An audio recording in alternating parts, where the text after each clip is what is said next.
हृदय स्पर्शी कहानी। एक पिता की भूख।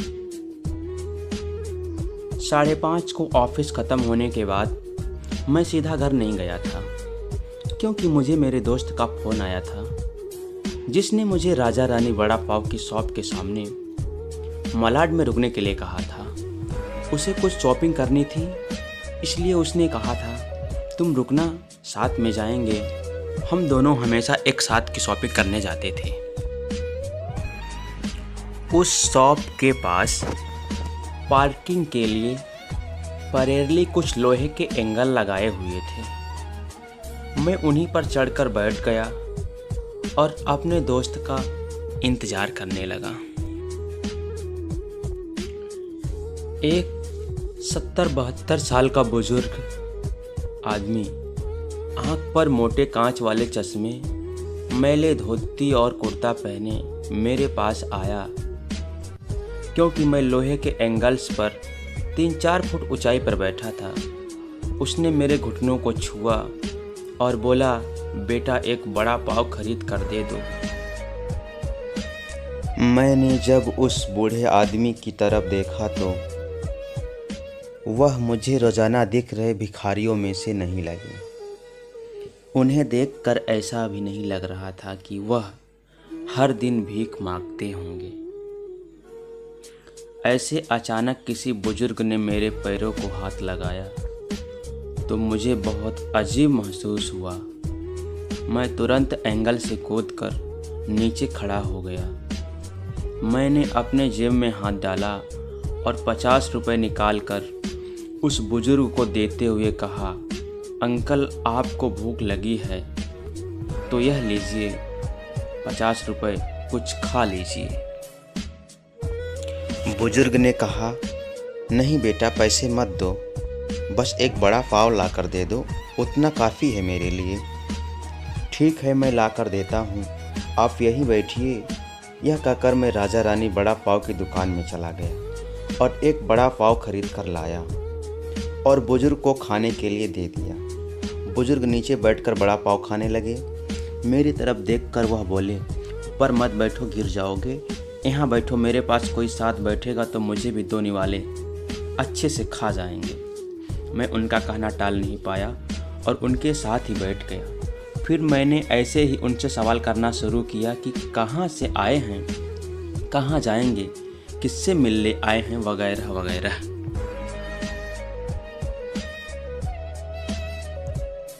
मैं नागपुर से आया हूँ, एक छोटे से गांव में रहता हूँ। यहाँ मुंबई में मेरे तुम्हारे जितना उम्र का एक बेटा है, एक बड़ी कंपनी में इंजीनियर है, उससे मिलने आया हूँ। 2 साल पहले उसकी शादी हुई, लव मैरिज। बहू पढ़ी लिखी है, नए विचारों वाली। उसे सास ससुर यानी कि हम पति पत्नी गंवार लगते हैं, इसलिए हमारे साथ रहना उसे अच्छा नहीं लगता। इसलिए बेटा अब अलग रहता है, यहीं मुंबई में 2 सालों से। परसों मेरे इस मोबाइल पर उसका फ़ोन आया था।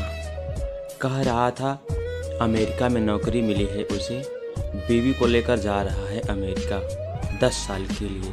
यहाँ मुंबई में था तो 6 महीने में एक बार आता था, हम बूढ़े बूढ़ी को मिलने के लिए। अब इतनी दूर परदेश जा रहा है, एक बार मिलने के लिए आओ। बोला तो अब समय नहीं बचा है, परसों फ्लाइट में बैठकर जाना है कहता है। अब 10 साल के लिए जा रहा है, पता नहीं तब तक हम जिएंगे या मरेंगे, इसलिए सोचा खुद ही जाकर उससे मिल लेता हूँ। कल शाम से एयरपोर्ट को ढूंढ रहा हूँ, लेकिन यहाँ ये लोग कहते हैं कि इस एरिया में एयरपोर्ट है ही नहीं। बुजुर्ग ने एड्रेस वाली चिट्ठी मेरे हाथ में देते हुए कहा। उनकी बात सुनकर मैंने कहा, लोग सच कह रहे हैं, एयरपोर्ट यहाँ नहीं है, सांता क्रूज में है। बुजुर्ग ने मेरी तरफ देखकर कहा, लेकिन परसों जब बेटे का फ़ोन आया था तो उसने यही पता लिखवाया था मुझे। लगता है यह फ़ोन भी ख़राब हो गया है, फ़ोन ही नहीं आ रहा है बेटे का। मैंने बताया था उसको कि मैं उससे मिलने आ रहा हूँ मुंबई। कहते हुए बुजुर्ग ने मोबाइल मुझे देखने के लिए दे दिया।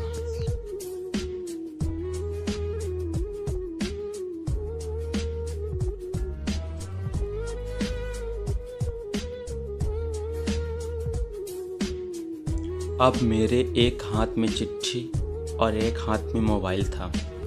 मैंने मोबाइल का बटन दबाकर देखे, मोबाइल अच्छे से चल रहा था और मोबाइल में नेटवर्क भी पूरी तरह से आ रहा था। मैंने उनसे पूछा, आपने नहीं लगा के देखा फ़ोन बेटे को?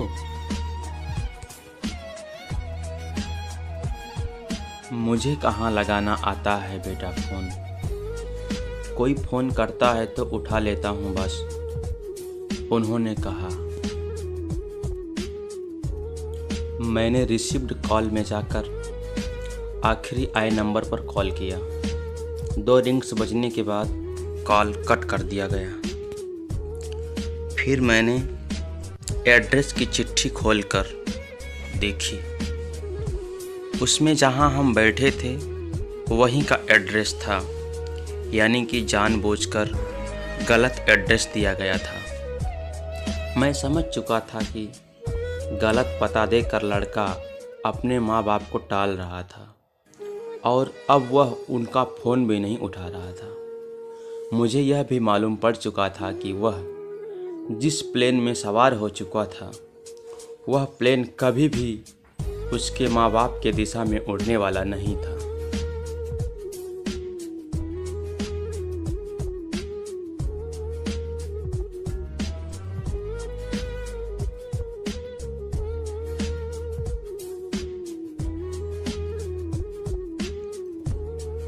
तब तक मेरा दोस्त वहाँ आ गया और बोला, चलो शॉपिंग करने चलते हैं। मैंने उसे 2 मिनट रुकने के लिए कहा और मैं बुजुर्ग की तरफ देखकर सोच में पड़ गया। मैं समझ नहीं पा रहा था कि अपने बेटे के तरफ से होने वाली धोखेबाजी को यह बुजुर्ग समझ नहीं पा रहे थे या फिर खुद का बच्चा उनके साथ ऐसा व्यवहार कर सकता है, यह वो स्वीकार नहीं कर पा रहे थे। मैं बुजुर्ग से बोला, अब तक तो आपका बेटा जिस प्लेन में बैठा है वह उड़ चुका होगा। मुझे नहीं लगता कि अब आपकी उससे मुलाकात हो पाएगी, इसलिए अच्छा यही होगा कि आप वापस अपने घर को लौट जाएं और आंटी भी आपका इंतज़ार करती होंगी। मेरी बात सुनते ही अगले क्षण उनकी आंखें भर आई। आंसू भरी आंखों से वह मेरी तरफ देखने लगे। घर जाने के लिए भाड़े के पैसे देते हुए मैंने उनके हाथों पर हाथ रखा और पूछा, अंकल, मैं कब से आपके हाथों में यह डब्बा देख रहा हूँ, क्या है इस डब्बे में? मोतीचूर के लड्डू हैं मेरे बेटे के पसंद के, उसकी माँ ने भेजे हैं उसके लिए, खुद बनाकर, बुजुर्ग ने कहा।